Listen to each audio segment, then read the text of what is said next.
Hi everybody, I'm Julie Day and welcome back to the Amazing Power of Food. Today we're going to be making homemade hummus. Now hummus is one of my favorite snacks. It's very, very healthy for you. The main ingredient in hummus is actually chickpeas or garbanzo beans. And these particular beans are loaded with magnesium. It's a great carbohydrate, it's a great source of protein. And I love this snack as a party food, if you bring it as an appetizer, just to have it handy to eat with salads. You can do a lot of things with this recipe, but today we're gonna make the original homemade hummus. So what we have are now you have a choice. You can either do your own garbanzo beans where you actually cook the beans yourself and then use about 12 to 16 ounces of your own beans, or you can purchase organic garbanzo beans if you like. But either way, if you use canned garbanzo beans, please rinse and drain them really well just to make sure you get some of the sodium off, because typically canned beans are rather high in sodium. And with all my clients in my nutrition program, I have a program called the Amazing Power of Food. And through different programs that I've had, I really focus and try to help people bring down their sodium levels. So little tricks like this are really good. In some of the nutrition programs that I've developed, I help people focus on lowering their sodium levels, because as soon as we get their sodium levels in check, everything starts to feel better. They actually start having really good results. So what we're going to be using today are garbanzo beans. This is about 12 to 16 ounces. You're also going to be using tahini paste. Now tahini paste is just a sesame seed paste, but it is the actual ingredient that makes hummus hummus. So you definitely want this. We're going to use a lemon, and we're also going to use a pinch of salt. You'll need a little extra virgin olive oil. And we're going to garnish the hummus when we're finished with a little cucumber and tomato, but I'll show you that when we get there. So first, in our food processor, we're going to take the beans. You're just going to add the beans in.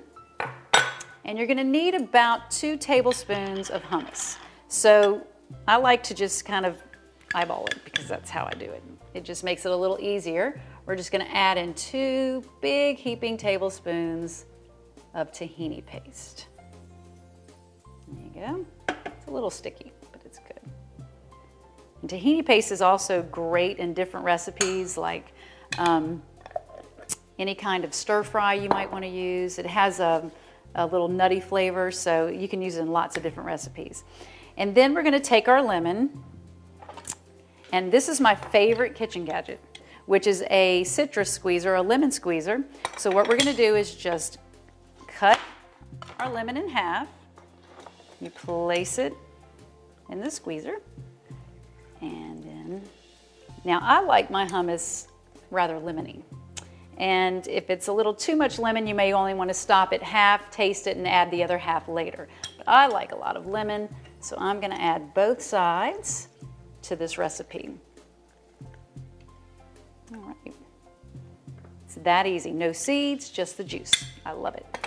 Now, we're also going to take 2 cloves of garlic. And you can just remove the skin. I like to cut the little end off. All right. And you may want to chop up your garlic just a little bit, because sometimes in a food processor, the garlic doesn't completely dissolve. You'll have little chunks of garlic, and I don't want little chunks of garlic. So what we're going to do is just chop it up a little bit. Perfect. Now we're going to go ahead and start to pulse, or just go ahead and turn your food processor on. And I'm going to add just a little bit. I'm going to stream in a little bit of olive oil.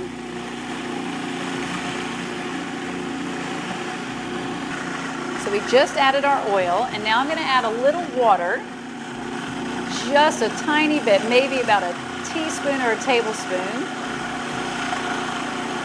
so that we actually get a really nice consistency in the hummus.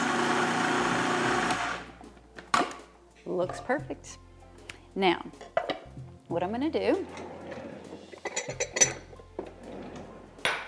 is actually remove our hummus from your food processor. And we're going to just scoop it out.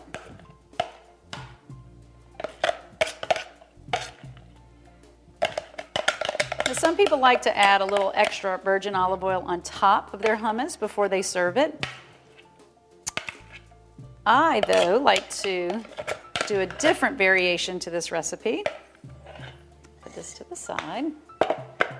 I'm going to actually use a little cucumber. So here's a little trick when you're cutting up cucumbers. You want to open up the cucumber, and then you're going to cut it long ways. And sometimes the seeds are kind of hard to digest. So what we're going to do is just barely trim off the seeds. And I have one of my very best friends is a professional chef. And I'm so blessed to have her in my life because she helps me with so many recipes. And actually, I went over to her house one day and she topped her hummus with just some fresh, wonderful fresh food. Fresh cucumbers, fresh tomatoes, and it was absolutely delicious.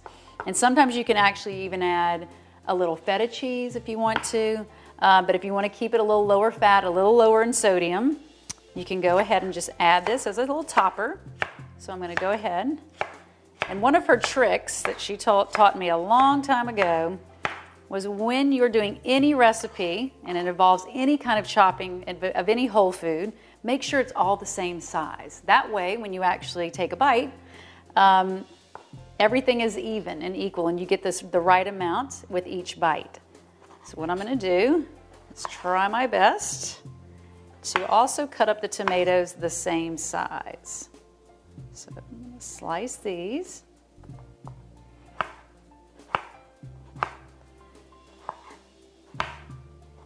And again, like I've always stressed in the food programs that I have, using real whole food in every meal is essential to good health. So what I'm going to do is just sprinkle a little fresh tomato right on top, a little fresh cucumber, just like that. And if you want, you know, it's not always necessary, but you can actually take a pinch of salt. So I'm going to take just a tiny, tiny bit of really good quality sea salt and just lightly sprinkle. And that is your fresh homemade hummus that is good for you. It tastes delicious, and it's great for just a snack or for any party or any appetizer you may serve. So if you're looking for healthier recipes and an amazing 30-day meal plan, check out The Amazing Power of Food. It's available on Amazon.com. It'll help you and your family.